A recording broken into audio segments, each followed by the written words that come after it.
Meeting में cabinet में अपना एजेंडा होता है। हमारे जो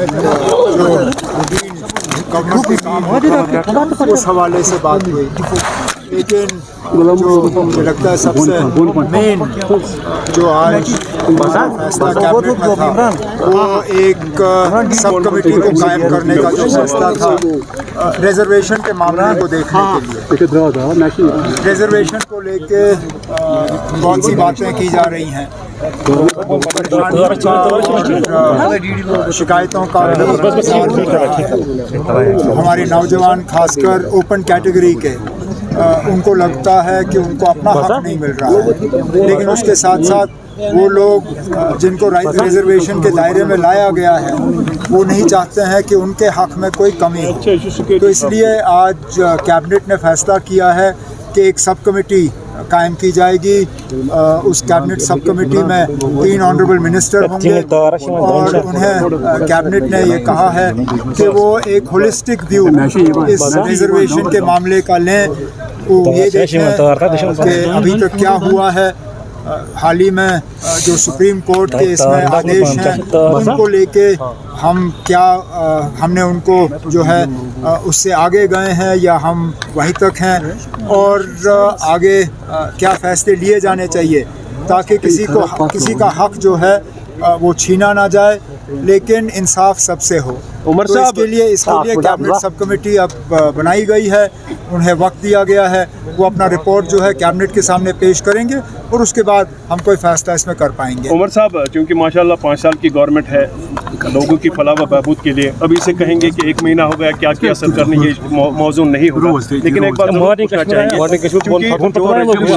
नेशनल कॉन्फ्रेंस का मंशूर में था, इसी पर बुनियाद है, उसका किस तरह का रेस्पॉन्ड है गवर्नमेंट ऑफ इंडिया की तरफ से? दूसरा, जो हमारे प्रिजनर्स है उन पर छोड़ने की कोई बात उनसे प्रिजनर्स को छोड़ने के लिए तो हमें रियासत चाहिए, क्योंकि फिलहाल security, policing, law and order ये मरकज़ी हुकूमत के दायरे इख्तियार में है, ये एलजी साहब संभालते हैं।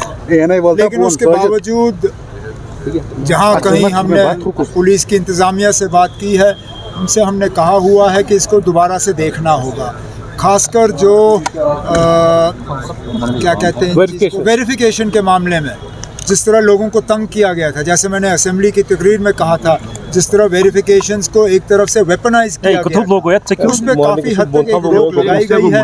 आगे भी इसमें थोड़ी और नरमी होगी, लेकिन जहाँ तक लोगों को जेल से छोड़ने की बात है, उसके लिए पहले दिन से हम जम्मू कश्मीर को दोबारा रियासत का दर्जा दिलवाने में हम लगे हुए हैं, क्योंकि हमें मालूम है कि कुछ ऐसी चीज़ें जो लोग चाहते हैं उसमें प्रोग्रेस हो, वो हम यूटी के ज़रिए नहीं कर सकते। और इसके साथ साथ आपने पहले रेजोल्यूशन आप सबसे बड़ी बात यह है कि रेजोल्यूशन कहीं रिजेक्ट नहीं हुआ ना, रेजोल्यूशन पास हुआ, रेजोल्यूशन को किसी ने रिजेक्ट नहीं किया, यही बड़ी बात है। एक दरवाज़ा खुला है, आगे जाके देख लेंगे। उसमें खड़गे साहब ने क्यों कहा था जो बात पार्लियामेंट में हुई उसको दोहराना क्यों? कांग्रेस हमारी हुकूमत में शामिल नहीं है, कांग्रेस ने बाहर से हमारी मदद की है, लेकिन वो हुकूमत में शामिल नहीं है। अब ये हुकूमत ने ये रेजोल्यूशन लाया है, इस रेजोल्यूशन को मां सिवाय बीजेपी के तमाम मेंबरों ने उस वक्त पास किया, उसमें कांग्रेस भी शामिल थी। अब जाहिर सी बात है कि महाराष्ट्र और झारखंड में जिस तरह बीजेपी ने कांग्रेस को निशाना बनाया, ये पहले तो उन लोगों को जवाब है जिन्होंने ये कहा कि इस रेजोल्यूशन में कुछ है नहीं। अगर इस रेजोल्यूशन में कुछ नहीं होता तो वज़ीर आज़म साहब और होम मिनिस्टर साहब इस रेजोल्यूशन का बार बार जिक्र क्यों करते? जाहिर सी बात है कि इसमें कुछ है। अब कांग्रेस की मजबूरी बनी कि वो थोड़ा सा इसको डाइल्यूट करने की कोशिश करें, लेकिन उनके कहने से कुछ डाइल्यूट नहीं होता। जम्मू कश्मीर की असेंबली ने ओवरवेलमिंग मेजॉरिटी से इसको पास किया है और वो है। उमर साहब कैबिनेट में बिजली के हवाले से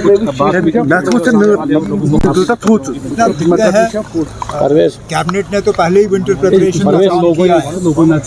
बिजली की कटौती कम हो उसके लिए मैं खुद दिल्ली में पावर मिनिस्टर से मिला, उन्होंने कुछ एडिशनल कोटा जम्मू कश्मीर के लिए सैंक्शन किया है, लेकिन हमें इस चीज़ के लिए तैयार रहना होगा होगा कि सर्दियों में कटौती होगी, सर्दियों में कट्स होंगे, लेकिन मैंने डिपार्टमेंट से ये कहा हुआ है कि जहाँ जहाँ बिजली की चोरी कम हो, जहाँ जहाँ बिजली की फ़ीस जो है उम्मीद के मुताबिक हमें मिले, वहाँ कटौती कम होनी चाहिए, वहाँ लोड शेडिंग कम होना चाहिए।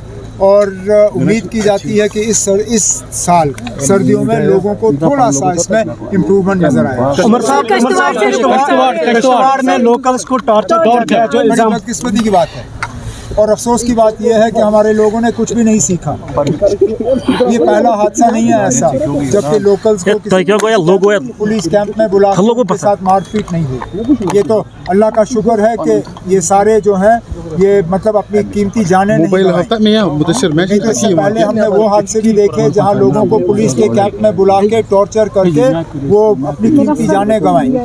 मैं उम्मीद करूँगा आर्मी के तरफ से कि इसमें कोई नरमी ना दिखाई जाए, इसको एक ट्रांसपेरेंट तरीके से इसकी इन्वेस्टिगेशन होनी चाहिए और जो लोग इसके लिए जिम्मेदार हैं अगर उनके खिलाफ सबूत उनको मिला तो उनको फौरी तौर कोर्ट मार्शल करके उनको सज़ा मिले।